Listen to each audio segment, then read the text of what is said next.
The thing with living life by chance is that you are wasting time without knowing it.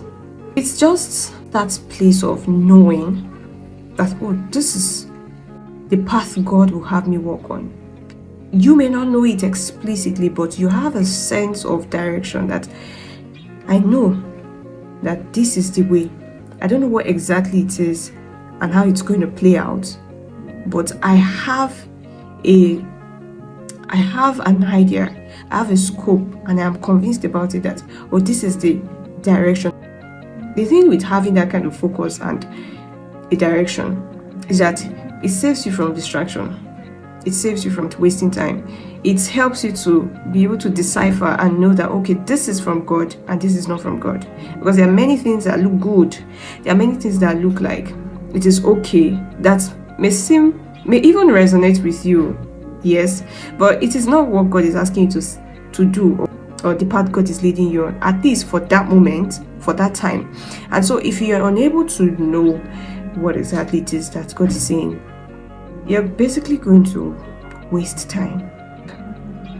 If a person wastes time, automatically the person is wasting his life. Right? Time is life, time is important. So it is best, and the thing is, it is not even far-fetched. Knowing what God is saying is simply by asking. God will not hold back the things that we need to know for us to live the life He has called us to live. But many a times we don't ask. Even when we don't ask and God is even trying to say it to us, we are not listening, we are not hearing. So there's a place of, when you come to God to ask, your heart automatically is opened. You're already receptive at that moment. And when God releases the answer to you, you're able to glean into it, you're able to grasp it. But if you don't ask, if you just keep moving, leaning on your own understanding, living life by chance, you are basically going to be wasting your life. And God doesn't want that for you. So don't choose what God doesn't want for you. Don't choose to waste your life. Ask God, God, what are you saying in this month of May? What is it that you want me to do? What is the path you're leading me on that you want me to walk this season? You need to know it. Enough of living life by chance. Whatever life throws at you is what you just take and move. No.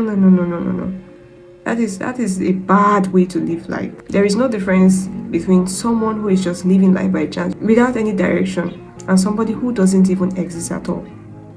There has to be a core difference between you who is alive and the person who isn't. What distinguishes you from the person who is dead is that you are living a meaningful life. Your life is purposeful. You are living in the very center of God's will for your life.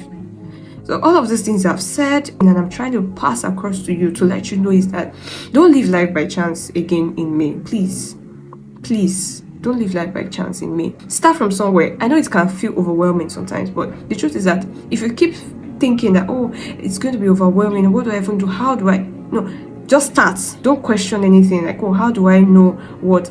You cannot know until you start from somewhere and you ask God. Start from somewhere. Start from building that relationship with God first. Start from doing the very things He has told you to do which you have not started. And stay consistent at it. I know many times it will not even feel like anything is working, or you are making progress, or something is even moving, or something is shifting. But trust me, a lot is shifting. Many things are happening that they are not yet physically known to you. But that is where your tenacity is required. That is where your perseverance is required. That is where you have to be consistent. A lot of times in this time and age, many people have lost that ability to stay consistent. And nobody can really achieve anything tangible, anything that will last, anything that can serve as a legacy without being consistent. No, you have to be consistent. In the boring times, stay consistent. When it doesn't look good, stay consistent. It looks like nothing is coming forth, stay consistent. Because if God has actually asked you to do it, if this is something you know that God has given you a go ahead with, God is not a God that should lie. You will see the results. Yes, you will see the results. Stay at it. Do what God has called you to do. Be the very person God has called you to be at each moment in your life. Don't be distracted by other people's life. Don't be caught in the web of comparison. Don't drift off course. Stay in that path. The people who are successful today are the people that chose to stay in that thing they believe, even when it doesn't feel good. Even when it doesn't feel good. We need to grow past the place of feelings.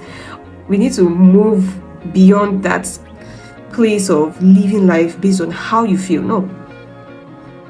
Anybody that lives life like that cannot go far.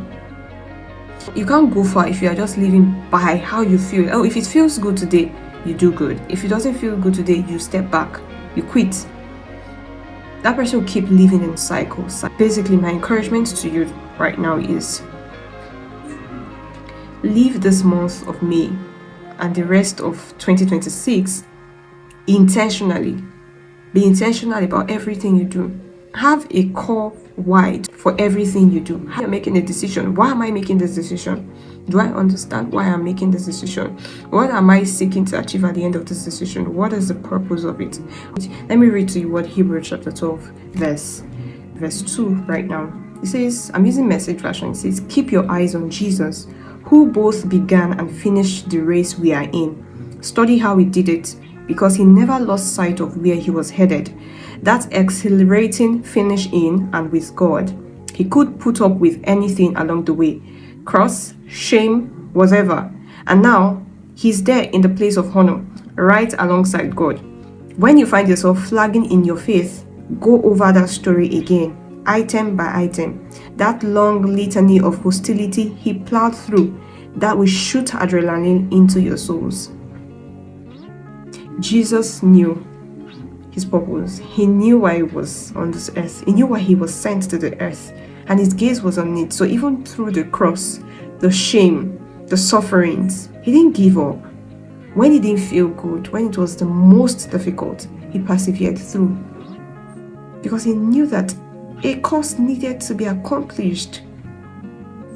So he wouldn't give up because it didn't feel good at that time.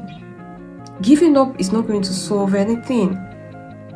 So perseverance is what keeps you to the very end and brings you to the place of achieving that very goal. So if your life is going to have tangible results, you have to persevere. You have to persevere.